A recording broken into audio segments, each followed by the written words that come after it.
The guest of the hour is the man whose party this is, and the person who's going to do so much for New York City. Charles Barron.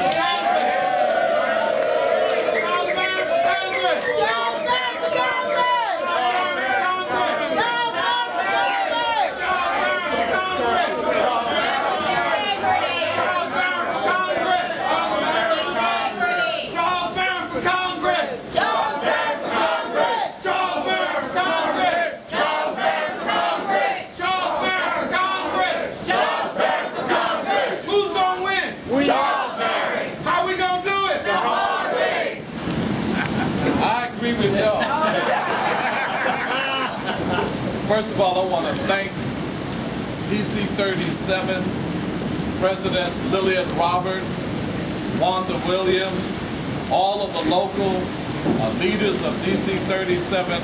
I want to thank them for this endorsement. This is huge. This is a tremendous boost for our campaign. DC-37 have a long history that goes way back with Jim Butler, 420. Goes way back, Jim Bell and the black trade unionists. Our relationship goes back for decades, fighting for workers' pensions, fighting for health care, fighting for living wages, fighting for our fair share of government contracts. This goes back a long way, fighting for our retirees, our seniors, and their health benefits, and their Social Security that we don't want privatized or attacked by the federal government. Fighting for those things that the 8th Congressional District constituents we all want. So DC-37, thank you.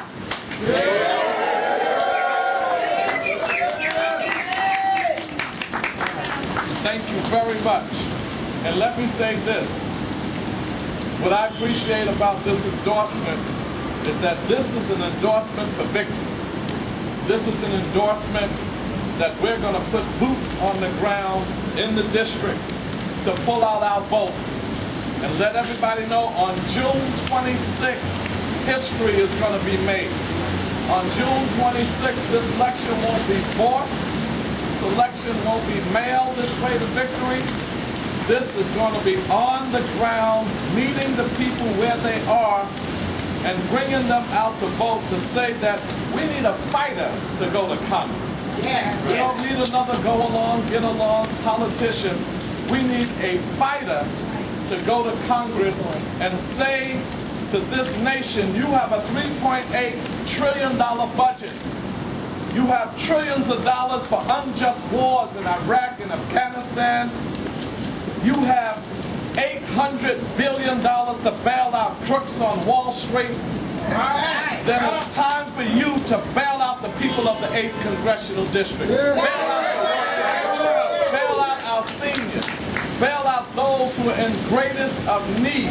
I don't understand a state and a city that has money to build the Yankees a stadium, they have money to build the Nets an arena to play basketball in and baseball in, but you don't have money for seniors to keep their centers open. You don't have money for daycare and child care services. And you're going to fire school aid workers, 642 of them, to save $19 million when we are sitting here with a $68 billion budget. Something's wrong with that. That has to stop. We need a voice. We need a fighter to go to Washington and bring back what we deserve in the 8th Congressional District, in this state, in this city, and that's what I intend to do. DC-37, I know you're already proud of me, but you're going to be proud of me.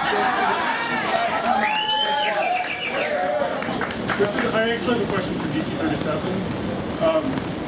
Councilman Barron obviously has a good record on many labor issues, but there's been some things taking stances on in regards to like low-mark adoption and some other things that they've scared away other unions. How did you overcome that? Was that an issue for you at all?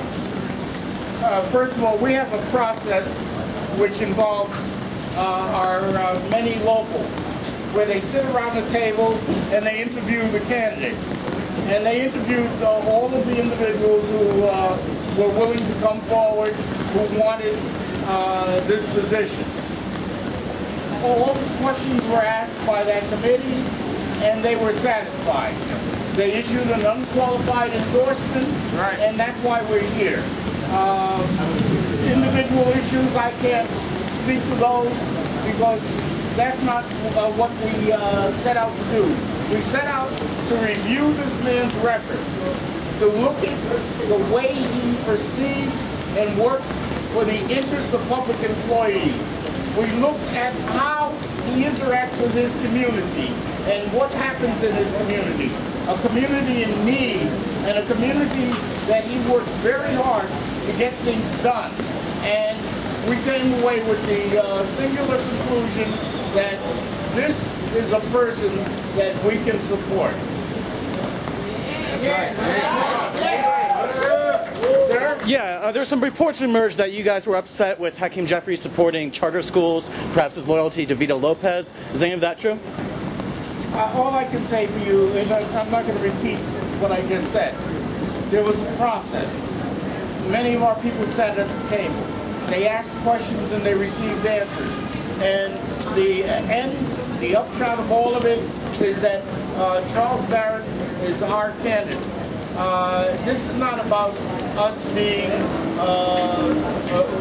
with a vendetta or a grudge against Mr. Jeffries. He's done some good work. It's that we just feel that this city and that the 8th district will be better represented by Charles Barron. And the city too. Oh, the city too. I have to watch myself. I'm sounding like a politician. Any other questions? Can you tell us? I'll say sorry. that. Can you tell us, is this a unanimous DC-37 endorsement, or some of the locals not? Have they broken off, or how is that sort of played out? I can't tell you whether of the 53 locals, one is not with us or whatever. As I said, the screening committee is a representative body. Stu, you sit on it. Robert, all of the different people, and they made a unanimous endorsement. So that endorsement then went to the delegates body, which is one of the highest policy-making bodies in the union. They in turn endorsed accepted the endorsement, and that's it. Okay? Yeah. We're looking for a crack in the armor, not this.